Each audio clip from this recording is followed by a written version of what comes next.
কালিও এইটো আচলতে ঠিক নহয়, কাৰণ কিয় ধৰক ভোট নিদিব পাৰে, ভোট দিব পাৰে, দুটা বিষয় আছে যে আপোনালোকে হয়তো কাৰোবাক হয়তো ভাল পাইছে ভোট দিছে, কাৰোবাক বেয়া পাইছে ভোট নিদিব পাৰে।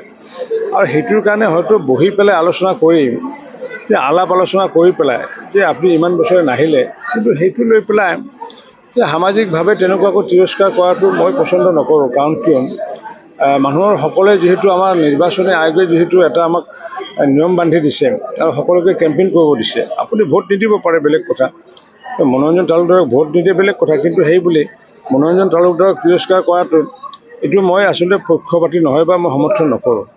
আৰু এইটো হয় ক্ষোভৰ থাকে, কিন্তু ক্ষোভৰ বহিঃপ্ৰকাশ আচলতে ঘটিছে। কাৰণ কিয় যে তেওঁতো দুবাৰকৈ হাৰিছে মোৰ লগত, 21 চনত মই নাই আৰু মই নোহোৱাৰ কাৰণে তেখেতে কি কৰিলে, তেখেতে তাত নিৰ্বাচনত অংশগ্ৰহণ কৰিলে আৰু মই পাটাচাকুছিত খেলিলোঁ আৰু পাটাচাকুছিত খেলাৰ পিছত মইতো ৬২,০০০ ভোটত জিকিলোঁ তাত।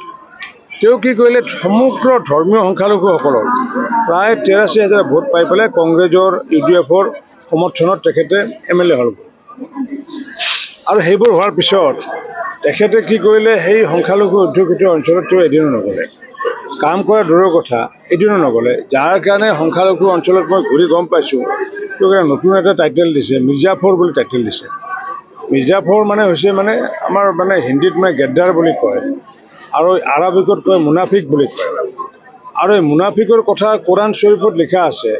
পবিত্ৰ কোৰাণ শ্বৰীফ মতে, যি কোৰাণ শ্বৰীফৰ সূৰা নম্বৰ ৬৩ আয়াম নম্বৰ ১ তাতে লিখা আছে যে মুনাফিকক কেতিয়াও সহায় কৰিব নালাগে।